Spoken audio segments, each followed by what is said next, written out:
Sir सुबह 3:30 बजे के आसपास जो है पाइप लगा के 2 कैदी जो है फरार हुए, थोड़ा उसके बारे में पहले आप बता दीजिए फिर। ये क्या है कि 13 नंबर वार्ड है एक हमारा, जहाँ नई आमद रहती है, जी। उसकी बैरक नंबर 3, उनमें हमने जो भी नशे के एडिक्ट बंदे आते हैं उनको रखते हैं। तो उसमें क्या हुआ कि ये आजकल थोड़ा प्रशासन में थोड़ा बदलाव हुआ है, उसके बाद में सख्ती बढ़ गई है। तो ये थोड़ा जो नशीला पदार्थ के एकदम जो कई बार तस्करी हो जाती थी, इनको मिल जाता था, वो लगभग बंद हो गया है। वो बंद होने की वजह से क्या है कि उनको विड्राल थे सभी को, अभी भी वो जो रख रखे हैं उनकी दवाएं दे रहे हैं सभी को।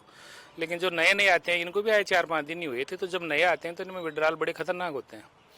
तो इनको ये लगा कि अब यहाँ समस्या ज़्यादा है, तो उन्होंने क्या, जो वहाँ टॉयलेट बना हुआ है उसके अंदर जाके, और टॉयलेट के अंदर 3 सरिये लगे हुए हैं, एक खिड़की है, उसका एक सरिया उन्होंने बीच में से तोड़ दिया। और तोड़ के 2 बंदी थे, तो एक बंदी जब निकला तो अंदर वाले ने उसको सहयोग किया, वो निकल के बाहर आ गया, फिर उसने उसको सहयोग करके और उसको बाहर निकाल लिया। वहाँ से ये चलते हैं और वो आते हैं यहाँ खुली जगह जहाँ ड्रामा हॉल है हमारा, और वहाँ आके ये देखते हैं, उन्होंने पहले तो एक लोहे का पाइप लिया, लेकिन वो जब हमारा मुलाकात कक्ष है वो इसके लगा हुआ है मेन वॉल के, तो पहले उन्होंने लोहे का पाइप लिया, तो उन्होंने सोचा इससे करंट लग जाएगा, तो वो वापस गए। फिर लॉन में, बड़ा लॉन है एक ड्रामा हॉल के पास, वहाँ उन्होंने पत्थर से उसको एक लोहे, ये अपने पानी की छिड़काव के लिए एक पाइप लाइन है, उसको उन्होंने पत्थर से काटा, और काट के वापस आए।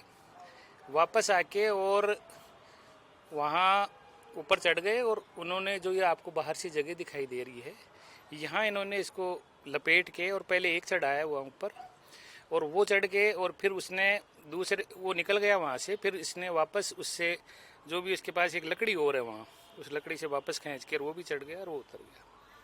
सब क्योंकि इसमें ऊपर तारों पे करंट भी है, एक नॉर्मल हाइट वाला व्यक्ति जो है उसे क्रॉस नहीं कर सकता। लाइट भी बंद हो गई थी। नहीं नहीं, लाइट बंद नहीं थी। कई बार क्या होता है कि जैसे उसने वो लकड़ी है ना, उसके ऐसा अनुमान है अभी कि उसने नीचे के तार को ऊपर उठा दिया, और इन्होंने हाथ में अपने जो ये पॉलीथीन टाइप अपने हाथ में लगा रखी है, उनकी वीडियो में दिख रहा है कि पॉलीथीन लगा रखा है, और उन्होंने अपने, शायद वो जब नीचे हुए हैं, ये चोर हैं, दोनों बंदी चोर हैं, तो चोरी करने वाले को क्या निकलने के बड़े गुरु होते हैं। तो इन्होंने जो नीचे, ये जो नीचे तार आपको दिखाई दे रहा है, इस तार को उन्होंने ऊपर किया है, और ऊपर करके एक एक उनमें से निकल गए। और इन्होंने रिस्क तो 100% लिया है, ये बात नहीं। यदि कहीं भी यदि इनका कोई टच होता करंट से, तो ये डेफिनेटली इनको हानि होती और गिरते।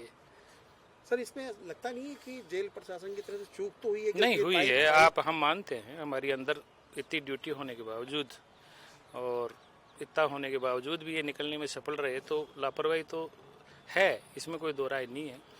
और लापरवाही है, इस तरह की लापरवाही है कि जिसमें ये देखा गया है कि अंदर जब थोड़ी गश्त हो रही है, तो हमारा वाला जिस टाइम आता है उस टाइम ये उधर घुस गए, और जब उधर जाते हैं हमारा वाला उधर जाता है तो ये इधर आ गए। हुआ है हमारे, है, लेकिन लापरवाही इसलिए मानी जाएगी कि यदि सभी कहीं ना कोई लापरवाह हुआ है, किसी को नींद आई है, उसका इन्होंने पूरा फ़ायदा उठाया है, और उनके खिलाफ हमने कार्रवाई के लिए भी तय कर लिया है। हम, एक तो हल्का इंचार्ज है अंदर, एक है हमारा मुख्य प्रहरी है, और 5 हमारे प्रहरी हैं, इनको हम सस्पेंड कर रहे हैं आज ही, और इनके मुख्यालय भी करके और इनको हटा के, और पूरी जांच हमने डीआईजी को प्राथमिक जांच सौंप दी है, वो कर रहे हैं। बाकी एक और भी है कि उनमें जो भागा है उनमें एक गिरफ्तार भी हो गया है अभी, हाँ, जो, और आशा है कि वो दूसरा भी है, वो शीघ्र ही आज शाम तक या, हाँ, अनस गिरफ्तार हो गया है, अनस गिरफ्तार हो गया। और ये बाहर इसीलिए निकले थे, इन्होंने, जैसे हमने थोड़ी इंक्वायरी की है तो उन्होंने बताया कि हमने बाहर कोई तांबा चोरी करके बेचा था, तांबे के तार थे छोटे मोटे, वो करके बेचे थे, तो हमने किसी कबाड़ी को दिए थे, तो वो पैसे भी हमारे बाकी थे। तो इनको क्योंकि घर वालों से कोई सहायता नहीं मिलती है, तो ये कई बार ऐसा करने के लिए, और फिर जब विड्रॉल आते हैं नशे के, और नशे का विड्रॉल आने का प्रमुख कारण अभी यही है कि जेल में जो सख्ती हुई है, काफ़ी सख्ती हुई है, और उसका कुछ दिन पहले वीडियो वायरल हुआ, और एक ये हुआ, तो ये जेल प्रशासन को कैसे दबाव में लाएं, इसके भी एक जो पुराने बंदी होते हैं, कई जो राजनीति में लगे रहते हैं अंदर भी, तो उनका भी कुछ हो सकता है। सभी का जो भी दोषी पाया जाएगा उसके खिलाफ, स्टाफ के खिलाफ तो हमने चिन्हित कर लिए हैं, और कोई भी आएगा तो उसको भी हटाएंगे या उसके खिलाफ सस्पेंशन या जो भी होगा कार्रवाई जांच चलेगी, और उसके बाद कोई आवश्यक हुआ तो निकाल भी देंगे।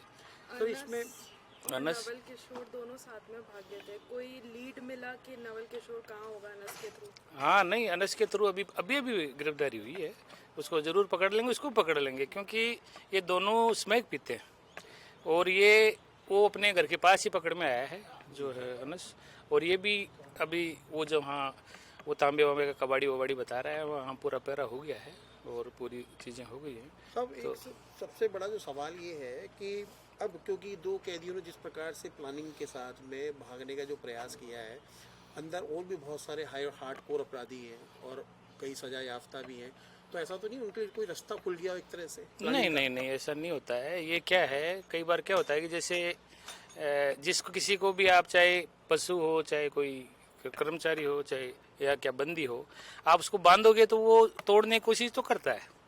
अब आप कितनी उसको मजबूती से बांध पाते हैं? अब हमारे यहाँ अंदर है तो ये अंदर रहने वाला बाहर तो जाना चाहता है, लेकिन जो जानते हैं कि बाहर जाने से कुछ होने वाला नहीं, अब जैसे ये निकला और पकड़ा गया तो ये बेवकूफ़ी करते हैं। जैसे ये जेल है, जयपुर जेल है, तो इसमें कोई आज से कोई 20-25 साल पहले का कोई इंसिडेंट मिलता है, जब ये उस समय भी इधर से ही कोशिश हुई थी या फरार हुआ था। बाकी जैसे पिछले साल हमारे पूरे 2024 में पूरे राजस्थान में एक भी फरारी नहीं हुई, 0 पे लेके आ गए थे हम।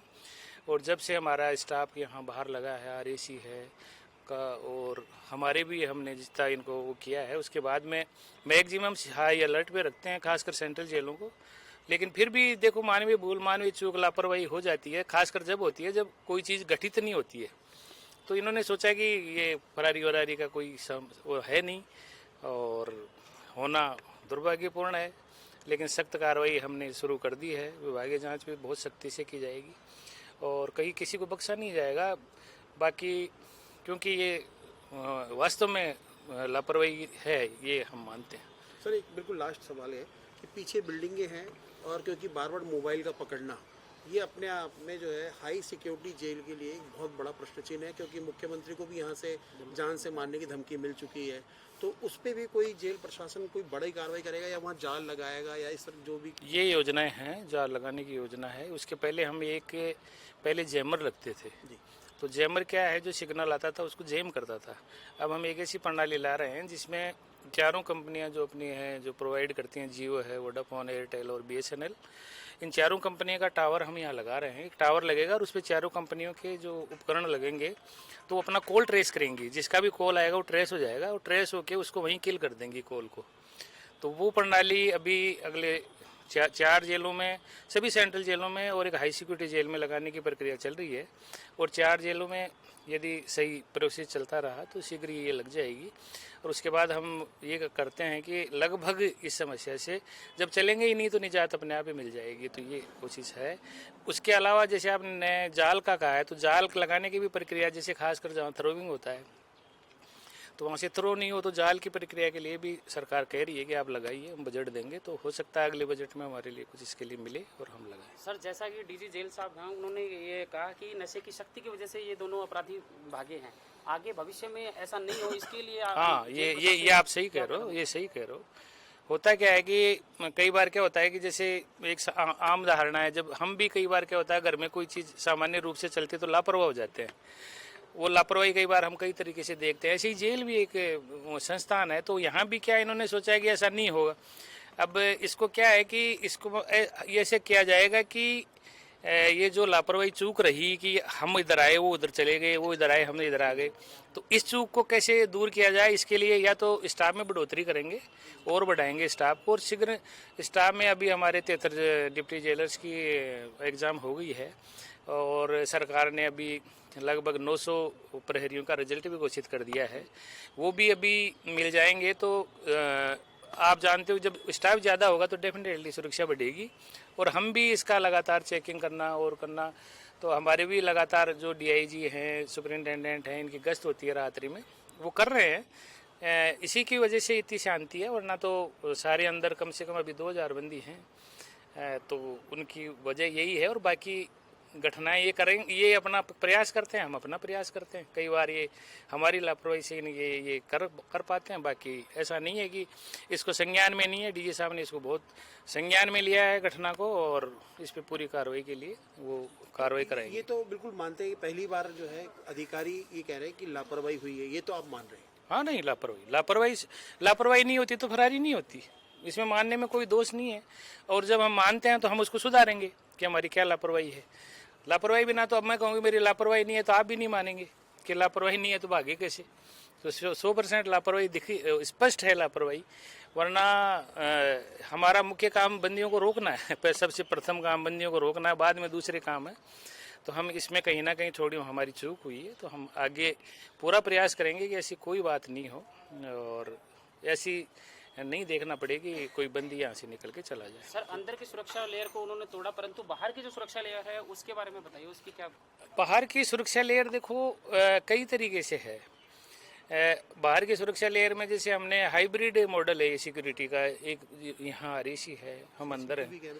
CCTV कैमरे की कोई कमी नहीं है, लेकिन CCTV कैमरे सपोर्टिव हैं, और कम से कम मान लो 300 कैमरे, 250-300 कैमरे भी लगे हुए हैं। तो उन्हीं की वजह से एक एक उनकी बात पकड़ में आई है कि कहाँ से इन्होंने गड़बड़ की, कहाँ हुई, कहाँ हमारी वाली गड़बड़ हुई है, कौन गश्त कर रहा है, कौन गश्त में थोड़ा चूका है। तो उसकी उसी से पकड़ में आई है, और टेक्नोलॉजी डेफिनेटली सपोर्ट करती है। अब और भी कई टेक्नोलॉजी नई नई आ रही हैं, जैसे मैंने अभी बताया TIC-BS आने से मोबाइल पर रोक लगेगी। तो यही है, अब सरकार हमारे को पूरा इसमें सहयोग दे रही है, और आगे आने वाले समय में पूरा करेंगे, ऐसा नहीं है ये बात।